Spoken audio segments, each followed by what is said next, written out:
Bismillahirrahmanirrahim. Alhamdulillahirabbil alamin wa bihi nasta'in ala umuri dunya waddin. Wassalatu wassalamu ala asyrafil anbiya wal mursalin sayyidina Muhammadin wa ala alihi wa sahbihi ajma'in. Walal musannif al-imam Abu Hamid al-Ghazali rahimahullah wa nafa'ana bi ulumihi.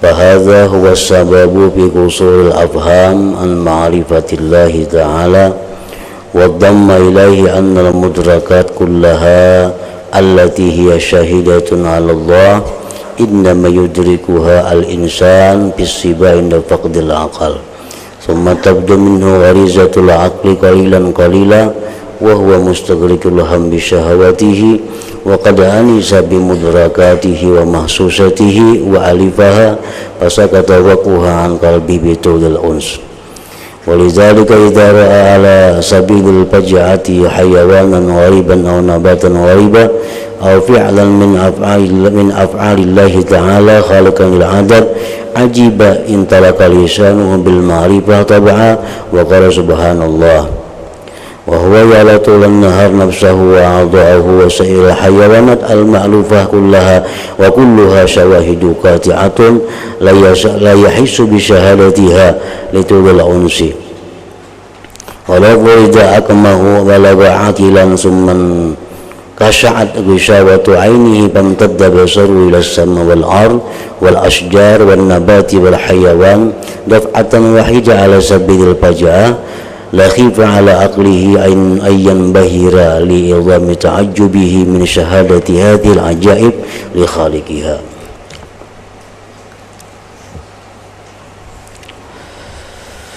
Makna kalam Imam Al-Ghazali rahimahullah wa nafa'ana bi ulumihi. Maka inilah sebab pendeknya pemahaman untuk mengenal Allah Ta'ala. Inilah sebab-sebab yang telah disebutkan yang menyebabkan kita kada paham, yang menyebabkan kita kada mengerti tentang ma'rifat kepada Allah itu.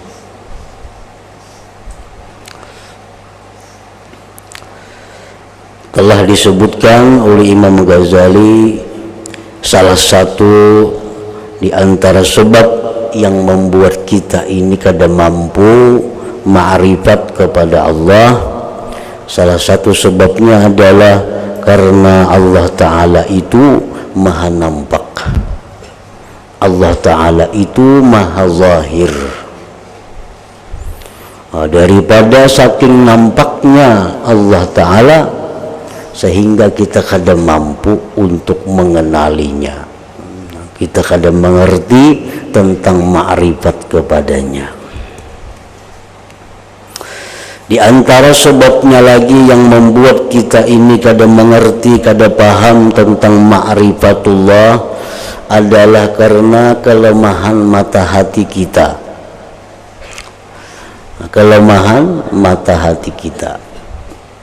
Padahal Allah Ta'ala itu nampak, tapi karena mata hati kita yang lemah, maka kada mampu untuk memahami ma'rifatullah itu bagaimana. Dicontohkan oleh beliau seperti kelelawar. Nah, kelelawar itu dia kada melihat bila di siang yang terang benderang, bukan karena samarnya siang, bukan karena terdindingnya siang, tetapi karena mata kelelawar itu nang kada tahan melihatnya. Nah, demikian pula kita manusia ini, salah satu penyebabnya adalah kenapa kita kada mengenali Allah. Pada Allah itu maha nampak, bukan berarti terdinding, bukan Allah Ta'ala itu terhijab, tetapi karena mata hati kita lemah. Mata hati kita ini kayak kelelawar, ini hanya bisa melihat nang gelap-gelap, hanya bisa melihat nang lemah terangnya. Bila bila terang benderang kada melihat. mata hati yang lemah ini agar supaya bisa kuat sehingga bisa melihat terang benderangnya siang, mata hati yang lemah ini perlu diperkuat supaya jangan kayak kelelawar lagi. Dengan apa memperkuat mata hati kita itu? Pertama disebutkan oleh para ulama dengan dawamuz zikir, selalu berzikir kepada Allah. Nah, zikir yang kita sebut, zikir yang kita ucapkan itu menguatkan mata hati kita yang lemah.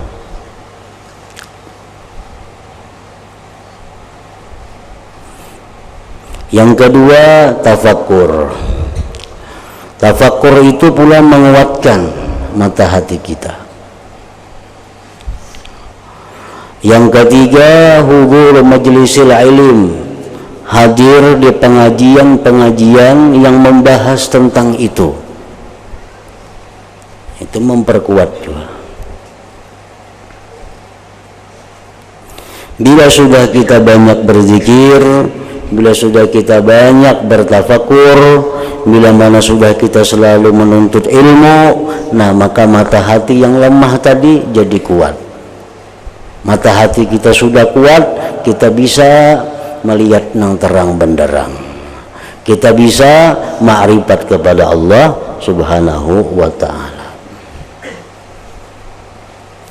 Disebutkan lagi oleh Imam Al-Ghazali, kenapa kita ini kada paham ma'rifat kepada Allah, kenapa kita kada kawa sampai kepada ma'rifat itu, antara lain juga sebabnya adalah karena sedikitnya ulama yang menerangkan tentang ma'rifat kepada Allah itu. Nah, sedikitnya ulama yang menguraikan tentang ma'rifat kepada Allah. Nah, ulama-ulama hanya menguraikan tentang fadilat amalan ini, ulama-ulama hanya menerangkan tentang keistimewaan orang beramal ini, para ulama hanya menerangkan tentang bagaimana rukun sembahyang, syarat sembahyang, bagaimana sembahyang supaya sah, bagaimana sembahyang supaya khusyuk, bagaimana sembahyang supaya diterima Allah. Nah, hanya itu aja yang diterangkan oleh para ulama. Nah, jarang sekali ulama itu menerangkan bagaimana ma'rifat kepada Allah itu. Nah, itu pun salah satu juga sebabnya kenapa kita ini kada paham tentang ma'rifat lawan Allah itu. Padahal ma'rifat kepada Allah itu adalah merupakan segala-galanya bagi seseorang hamba. Dengan ma'rifat kepada Allah itu segalanya akan mudah, baik urusan duniawi ataupun urusan ukhrawi, baik urusan yang zahir, baik urusan yang batin. Dengan ma'rifat segalanya menjadi mudah. Para ulama mengatakan, innallah yu'til 'arif muwafaqata ma yurid. Innallaha yu'til 'arifa muwafaqata ma yurid. Allah Ta'ala itu memberi kepada orang yang ma'rifat apa yang dia kehendaki. Orang ma'rifat itu apa nang inya hendak diberi Allah, diberi oleh Allah. Innallaha yu'til 'arif muwafaqata ma yurid.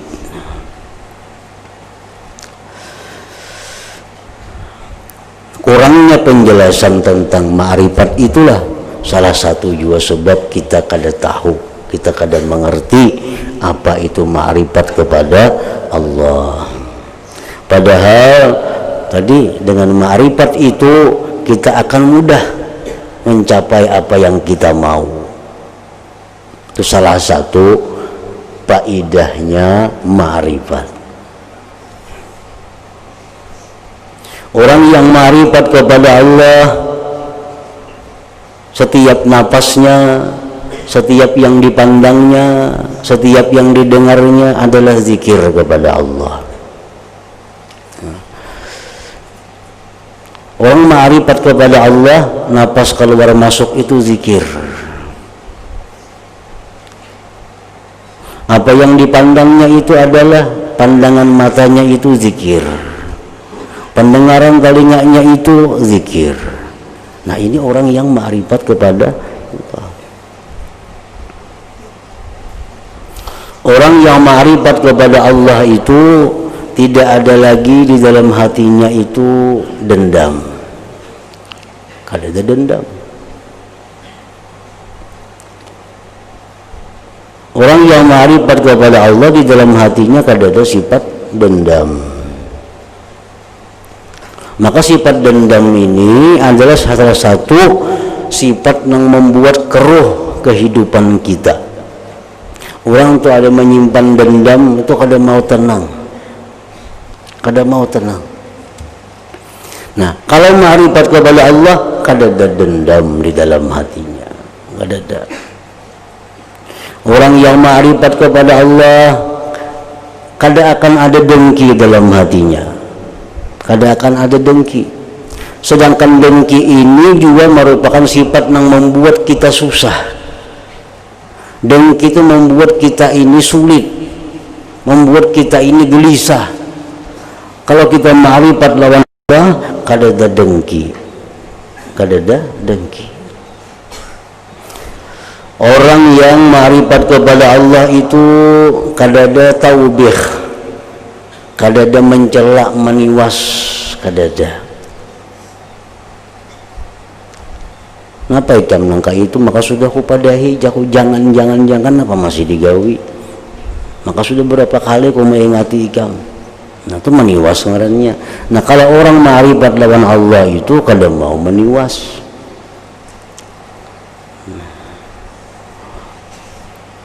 Orang yang ma'rifat kepada Allah itu kada mau ta'yir, kada mau mencela. Apapun yang dilihatnya, apapun yang terjadi, ini kada mau mencela. Karena ini ma'rifat lawan Tuhan.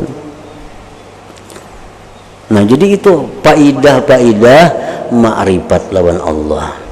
Kalau kita hendak mencari kekayaan yang abadi, hendak mencari kehebatan yang abadi, hendak mencari kebahagiaan yang abadi, hendak mencari ketinggian pangkat jabatan yang abadi, itu hendaknya di ma'rifatullah. Ma'rifatullah. Di situ hendaknya. Hendaklah sugih nang kada bemiskinan. Hendaklah sugih nang kada terpengaruh dengan keadaan. Hendaklah sugih nang bakal kada miskin lagi. Ma'rifat kepada Allah.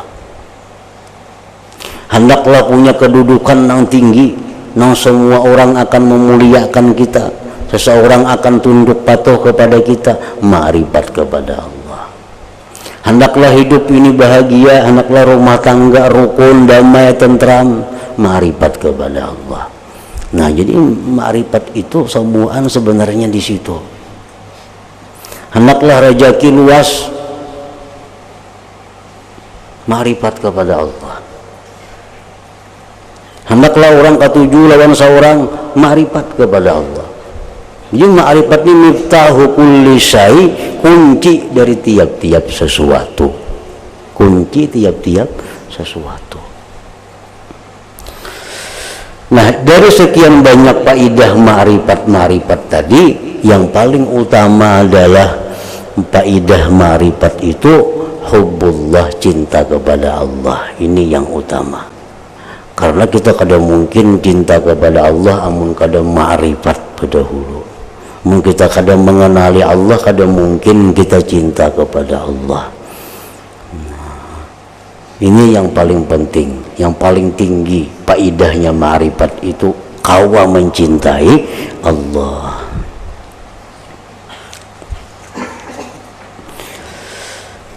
Nah jadi sebabnya kita ini kadang mengerti lawan ma'rifat tadi banyak, antara lain kurangnya penjelasan daripada para ulama-ulama kita, dan pulang ditambahkan kepadanya. Nah sebabnya nih kenapa kita kadang ma'rifat lawan Tuhan ini, dan ditambahkan pulang kepadanya yang tadi macam-macam sudah sebabnya. Ditambah pulang bahwa al-mudrakat segala yang diperdapati, segala yang ditemui diri kita, pohon, gunung, rumah, kendaraan, bahwa al-mudrakat semuanya, bahwa yang diperdapati itu seluruhnya yang menjadi saksi atas Allah. Hanya saja memperdapati akan dia oleh manusia pada masa kecil anak-anak ketika tiada adanya akal. Kemudian tampak padanya garizah akal sedikit demi sedikit. Ia tenggelam keinginannya dengan nafsu syahwatnya. Hatinya telah jinak dengan yang diidrak, dengan yang diperdapatinya dan yang dirasakannya dengan panca indera dan yang disukainya. Maka gugurlah pengaruhnya dari hatinya.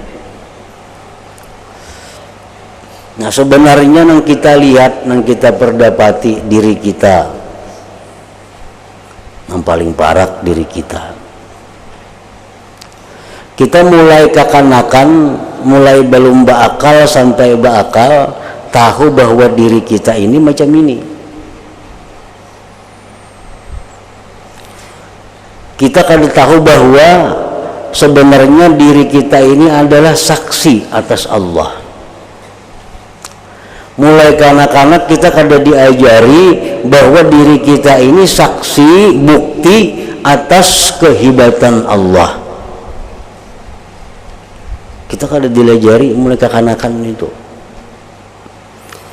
Mulai kekanakan sampai kita berakal, kita kada diajari bahwa pohon, gunung itu saksi adanya Allah, yang menunjukkan kehebatan Allah. Nah, oleh karena kita kada dilajari macam itu, kita melihat diri kita, melihat pohon, melihat apapun, kada ada pengaruhnya dalam hati kita. Kada ada pengaruhnya, karena sudah biasa, sudah biasa.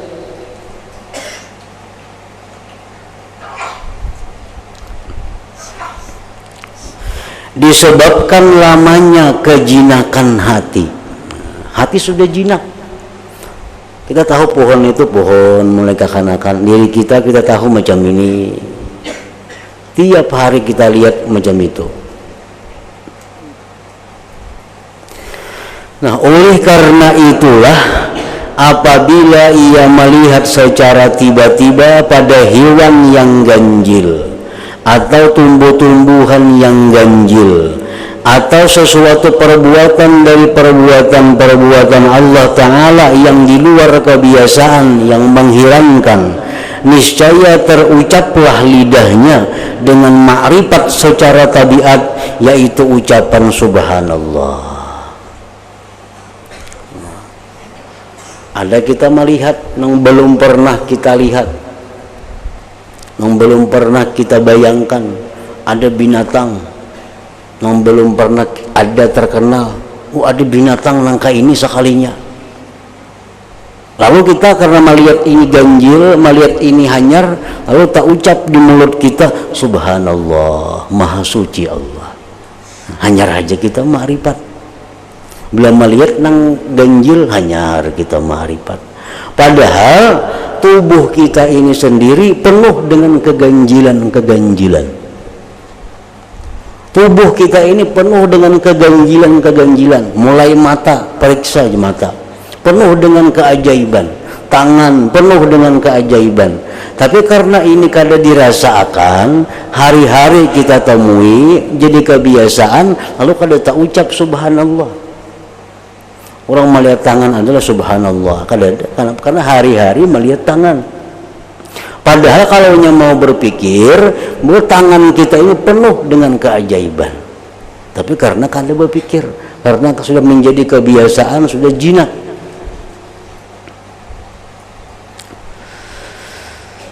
Nah, jadi itu salah satu penyebab juga kenapa kita ini kada ma'rifat lawan Allah.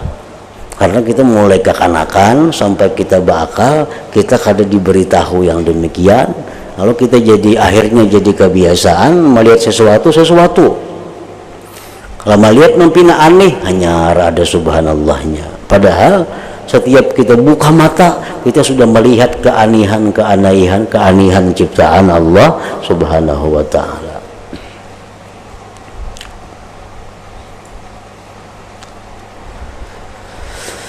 Ia melihat sepanjang harinya pada dirinya,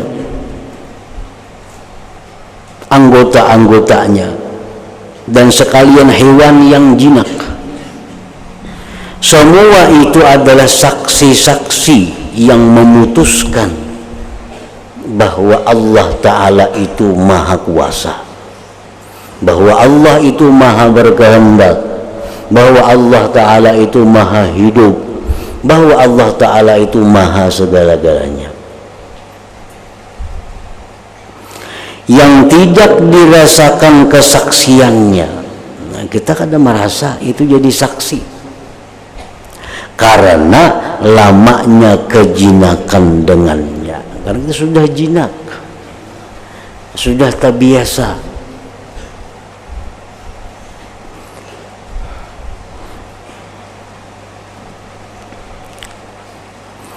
Nah, itu pun juga adalah penyebab kita ini terhalang daripada ma'rifat lawan Allah, karena kita sudah terbiasa dengan keadaan yang seperti ini.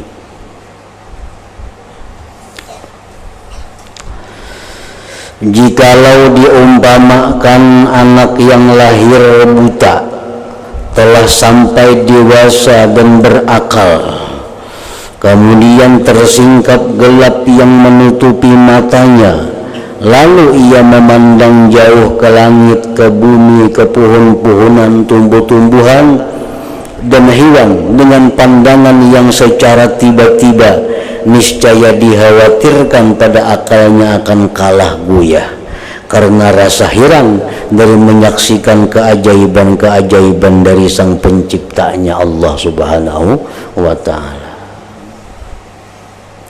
Maka ini dan yang semisalnya dari sebab-sebab yang menyebabkan kita ini kada mengerti, kada paham, kada merasai ma'rifat kepada Allah Subhanahu wa ta'ala itu, beserta terjerumusnya dalam nafsu syahwat. Nah, ditambah pulang itu, mana sudah mata hati kita kada kuat, mana sudah ulama-ulama kada banyak yang menjelaskan tentang ma'rifat, mana pulang saksi-saksinya itu sudah kita anggap kada saksi lagi.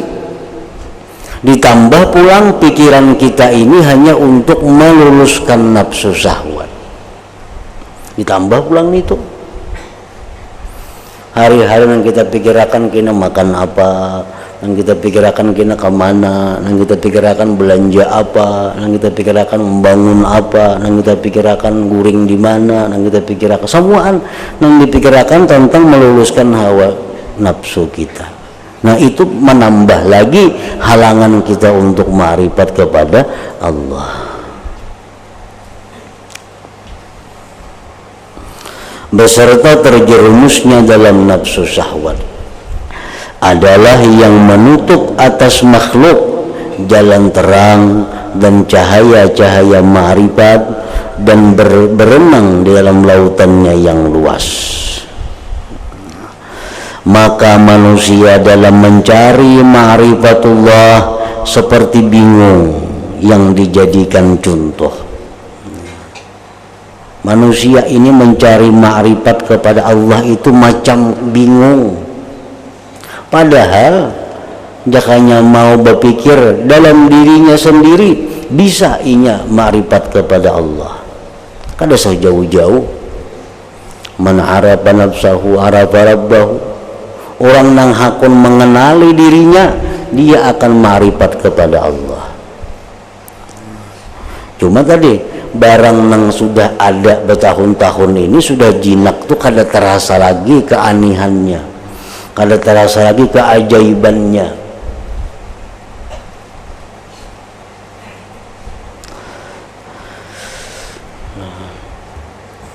Maka manusia dalam mencari ma'rifatullah seperti bingung, yang dijadikan contoh, yang dijadikan saksi. Ketika ia sedang mengendarai keledainya dan ia mencari keledainya itu, rahatan menunggang keledai itu nah, kita ngalih mencari keledai, memparahatan ditunggang itu. Semua yang jelas apabila sedang dicari ia menjadi sukar. Itu apa aja? Bila dicari kampina ngalih ha? Bila kata dicari hantang-hantangan barangnya. Bila dicari kemana kayaknya bisa sembunyi.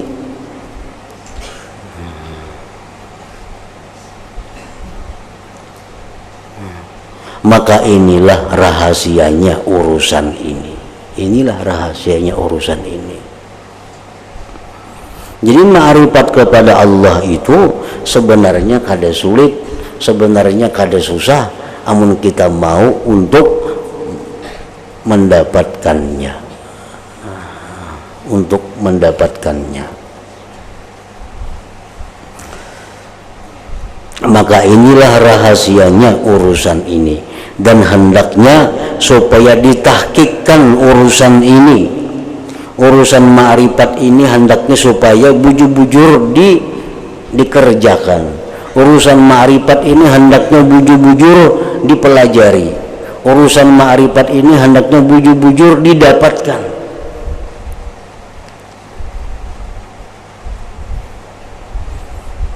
Seperti sudah dikatakan tadi, para ulama menjelaskan bahwa ma'rifat itu kuncinya sesuatu. Kita kadang-kadang terpengaruh, terpengaruh dengan fadilat-fadilat. Kalau kita ini baca, ini kita amalkan, kita akan murah rezeki kita. Memang dari Nabi ada seperti itu. Cuma Nabi ini adalah memberikan pelajaran kepada macam-macam golongan manusia. Karena umat Nabi ini ada yang golongan yang lemah akalnya. Umat Nabi ini ada golongan yang himmahnya tinggi, keinginannya. Umat Nabi macam-macam. Jadi apa yang disampaikan oleh Nabi itu pun macam-macam. Orang-orang yang pindik pemahamannya, orang-orang yang pindik akalnya, mencari jalan pintas supaya murah rezeki. Napa amalannya? Ini baca ini 1000, baca ini 100, baca ini 50 kali, baca ini, baca itu. Napa amalannya? Supaya murah rezeki. Ada orang mencari amalan supaya dapat kedudukan, supaya dapat jabatan. Ini baca amalannya, ke ini, ke ini, ke itu, ke ini, ke itu. Nah, ada orang mencari supaya disegani orang, supaya bisa mengalahkan orang, supaya jadi jagau. Ini baca ini amalannya. Nah, ini orang-orang yang lemah akalnya. Padahal jakanya semuaan akalnya itu digunakannya untuk mencari dan mendapatkan ma'rifatullah, semuaan itu didapatnya. Kada perlu lagi mencari ilmu supaya murah rezeki, kada perlu lagi mencari ilmu amalan supaya dapat kedudukan jabatan, supaya dihormati orang, disegani orang, atau jadi orang jagau, kada perlu lagi. Cuma ya karena ini manusia macam-macam akalnya, ada yang tergoda ingat situ, ada yang terfitnah di situ. Maka inilah rahasianya urusan ini, dan hendaknya supaya ditahkikkan, dimantapkan urusan ini. Oleh sebab itulah telah dikatakan oleh seorang penyair, faqad zaharta fama takhfa ala ahadin illa ala akmaha la ya'riful qamara lakin batinta bima azharta muhtajiba fakayfa yu'rafu man bil urfi qad sutira. Artinya, engkau itu telah jelas nyata. Allah Ta'ala itu sudah jelas nyata dengan asma'nya Az-Zahir. Kita hafal Asmaul Husna, Az-Zahir, Allah itu maha nyata, maha nampak. maka tidaklah engkau samar atas seorang pun kecuali atas orang yang buta yang tidak mengetahui akan bulan purnama. Orang-orang yang kada kau melihat bulan, hanya itulah orang-orang yang kada bisa menyaksikan Allah. Akan tetapi engkau bersembunyi. Allah Ta'ala itu bersembunyi. Bersembunyi lawan apa? Tuhan bersembunyi dengan kezahiran, dengan kezahiranmu. Engkau berdinding. Maha suci Tuhan yang berdinding dengan kezahirannya. Maha suci Tuhan yang menjadi samar karena saking nampaknya. Akan tetapi engkau bersembunyi dengan kezahiranmu, engkau berdinding. Maka bagaimana dikenal orang yang ditutupi dengan kebaikan? Bagaimana dikenal orang yang ditutupi dengan kebaikannya? Jadi yang utama yang kita tuntut daripada ma'rifat kepada Allah itu bersekian banyak faidah tadi. Yang paling utama adalah hubbullah, cinta kepada Allah. Cinta kepada Allah. Cinta kepada Allah ini modalnya tuh ma'rifat. Bila kita kada ma'rifat lawan Tuhan, kita kada kawa cinta lawan Allah. Maka bila kada kawa cinta lawan Allah Ta'ala ini, kada kawa ridha dengan apa yang ditetapkan oleh Allah. Kada kawa ridha.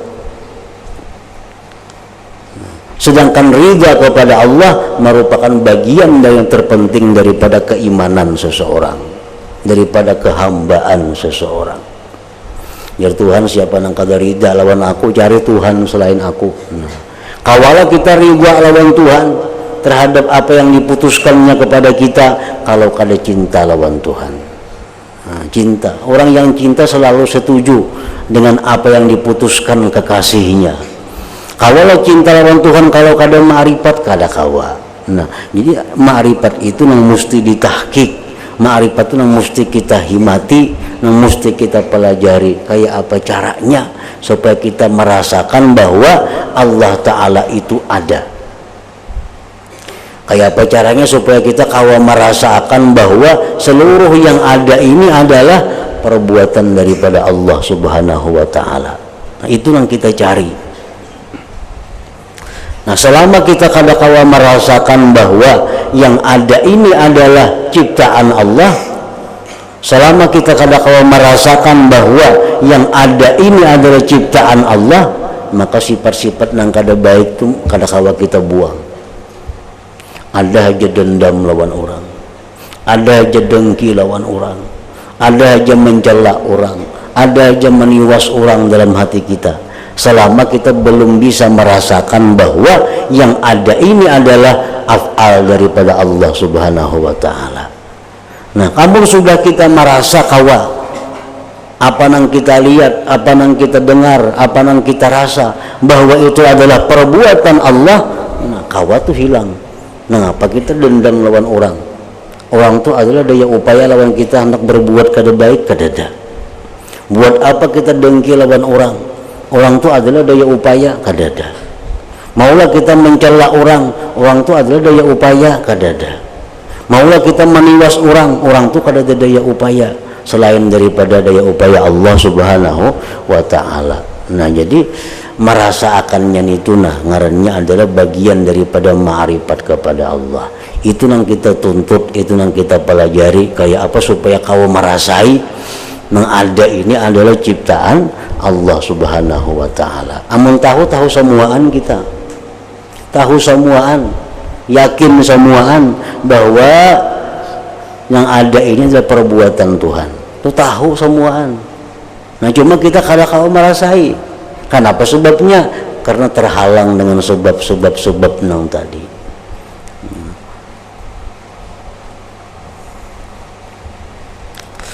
Nah, kemudian selanjutnya pulang penjelasan makna syauq, rindu kepada Allah Subhanahu wa Ta'ala. Rindu ini pun adalah buah daripada cinta juga.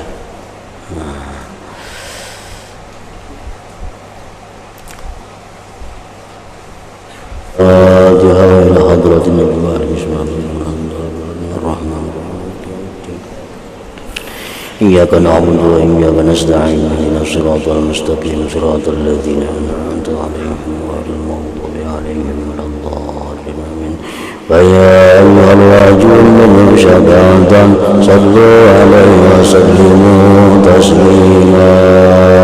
اللهم صل وسلم وبارك عليه